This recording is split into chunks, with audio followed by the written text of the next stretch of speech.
Good morning and welcome to the Skype for Business recap. My name is Josh, your usual host for the show, and it has been a busy week, so I'm excited to share a bunch of cool news and some of the news as recent as this morning. There was a pretty big announcement made out there in the community, and I'm sure a lot of you are already aware of it. I know some of you are already aware of it just from looking at Twitter traffic, but I'm excited to talk about that. I have put that at the end of the show, so make sure you stick around and listen to the other topics. But it's just been a busy week, both work-wise and community-wise. I was not even able to get the video out this morning before work, so I'm kind of taking a brunch break here to get it recorded and put out there. But it's just been a busy and exciting week, so I'm glad to be sharing stuff. Content started dropping as soon as I released my video last Friday and all the way through to this morning. So very good stuff here. Okay. Now, before I get too lost in my thoughts, I'm going to say thank you to those of you that have provided all the helpful feedback on the show recently. I've made several changes to the format here. I have a different background now. I got a new laptop and new equipment so that I can start actually recording in much higher quality. Done a lot to try to make the audio better. And so far, I think the quality is improving. You guys seem to like the format of me actually sharing out my background and moving my little video screen down to the corner while I show you what it is I'm talking about on different websites or blog posts, etc. So thanks for that feedback. One thing that surprised me, I thought the whole infinity screen that you'll see in a minute, where I go to switch to that other format and it shows a video and video and video over and over again, I thought that was kind of an amateur move that I needed to fix with a new monitor here soon, and I apologized for that previously. But a couple of you actually like the whole brief infinity screen thing before we switch over to the content that I'm sharing. So one of these days I might still change it, but for now, I guess there's no point in fixing something that apparently isn't broke, right? So, good stuff. Thank you for the feedback. As always, please reach out to me on Twitter, email, my YouTube channel, blog, any place. I love hearing from you guys and replying. So, okay. First thing is a Microsoft Ignite note. Notice on the back here, I've got a hashtag for Microsoft Ignite, and we've got an @Polycom up there, which kind of gives you a little bit of insight to that big announcement that I referenced earlier, but we'll get to that. For now, Microsoft Ignite, that is taking place in September this year in Atlanta, and I am going for first time, very excited. Looking forward to seeing any of you guys that plan on being there too. Let me know if you're going to be there. That'll be a good chance to meet a bunch of you that I've interacted with but haven't met in person.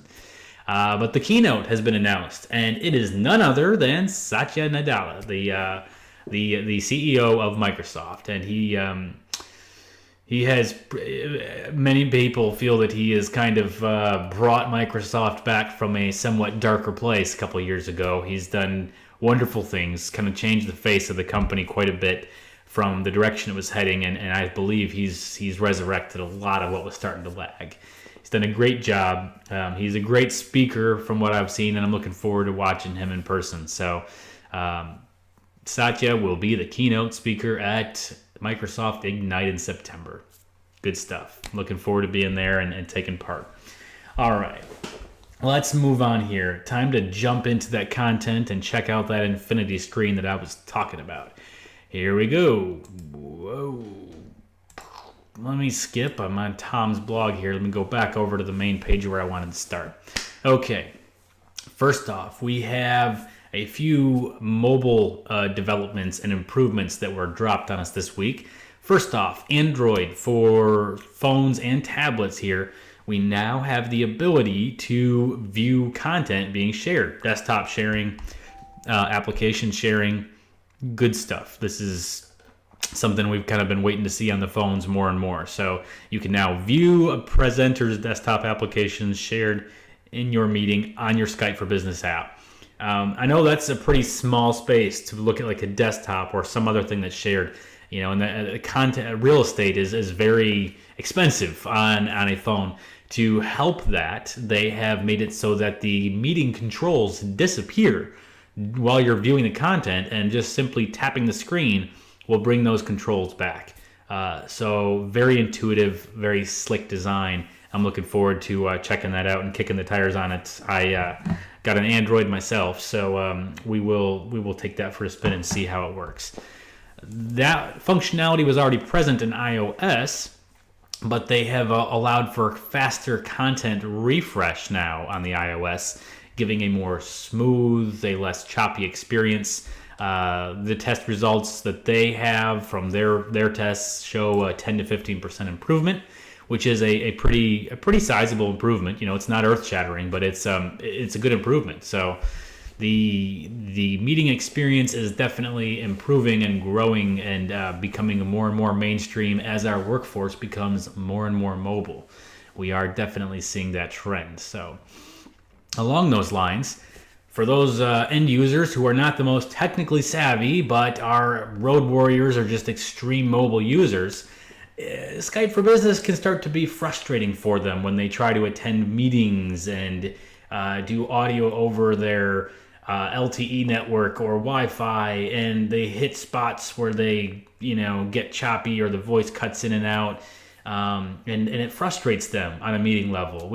Anyone who's supported an environment has been there and knows what I'm talking about. Microsoft has tried to improve that experience a little bit here by building in to your iOS and Android device a preemptive warning that, hey, you're experiencing poor network connectivity, it's getting worse, you might want to look for a better connection, and they offer you the ability to get a callback, that little call me back button right there. That's awesome. This little deal here allows you to be called back at your configured mobile number. So you can get off of the data connection and have a PSTN callback on your configured mobile number. Now, of course, the user needs to be enterprise voice enabled. That is the key here. But if that is the case, this is a welcome improvement. So big news there, big news there. Next, Cloud Connector Edition was put into GA. It is generally available as of last Friday, right after I did my my Skype for Business recap last week. Cloud Connector Edition went GA. Everybody's been talking about it for weeks. They've been excited for it to finally be fully available. It's been in preview. It was previously called MitelPolycom, but Skype for Business Cloud Connector Edition is available for download now to the general public. Very cool. I did a blog post on this. The first things I did was give you a link to how to plan for Cloud Connector Edition. B, gave you a link for how to configure it, and then C, gave you the actual download link. I would recommend visiting each of these links in that order so that you can properly educate yourself and learn about the product before trying to dig in and do something with it.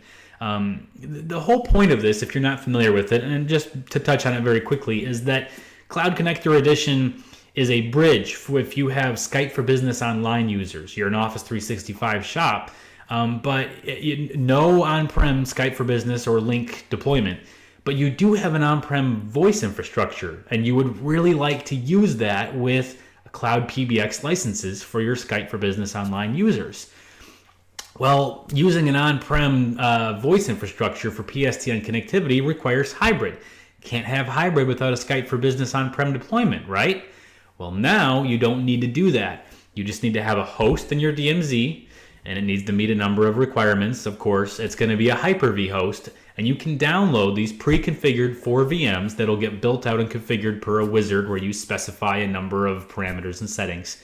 And these 4 VMs are going to be kind of a minimal pseudo Skype for Business on-prem deployment with no users on it, but it will bridge the gap between your Skype for Business Online users and your voice infrastructure that sits on-prem.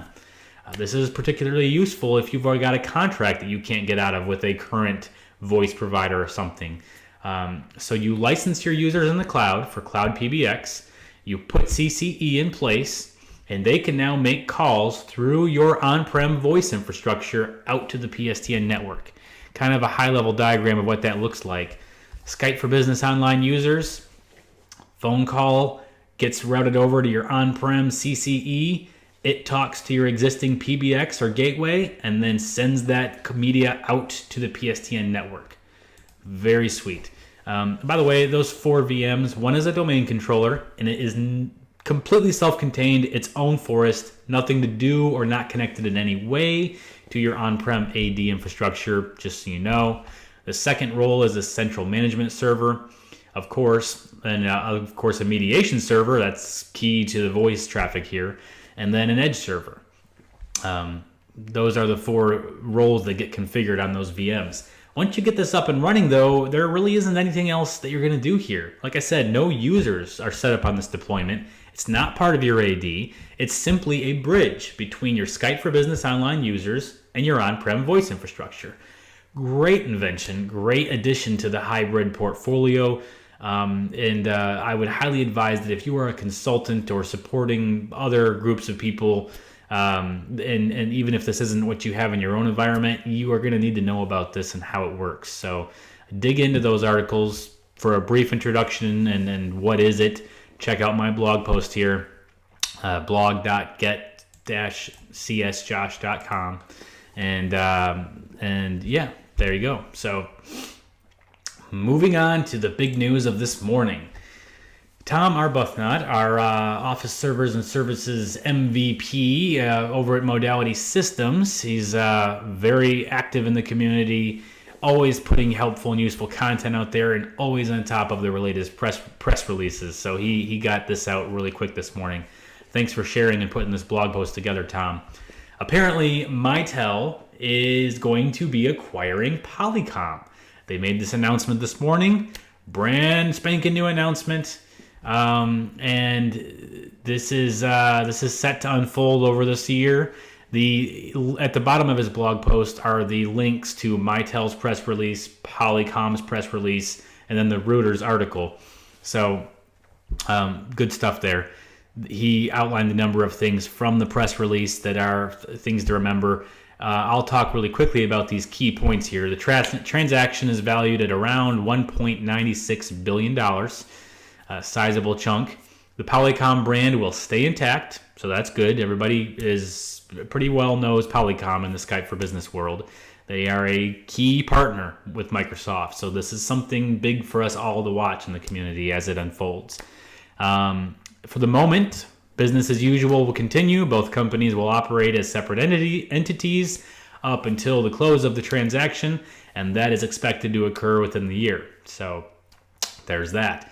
And there will not be any immediate changes to customer relationships with Polycom. Polycom is going to continue to offer their full portfolio of products and solutions. So, very good key points to call out. Thanks, Tom, again, for putting this in a neat format for us to digest here. As he wisely calls out, this is just breaking news. Details are still sparse. More to come, I'm sure. But huge news for a big Microsoft partner like Polycom. If you are involved on enterprise voice side of things at all in Skype for Business or Link, pay attention to how this unfolds. Watch this over the next few months. I'm sure there are going to be important caveats to keep in mind. So, all right, let's go back to our infinity screen. Boom, and then back over to just the camera. There we go. That's it for the content today. Some pretty big things, some really cool stuff out there, and I'm really grateful that you guys decided to join me to learn about them or just to have a recap on them. Every Friday, I drop a video out on Twitter and LinkedIn and my YouTube channel. So if you like what you see, if this is helpful to you, pop back in next Friday. I like having you guys on. Also, you can subscribe on my YouTube channel if you want to keep hearing about the latest videos. So thank you guys for joining me today. Thanks for all the feedback and just for being so supportive. I really do appreciate it.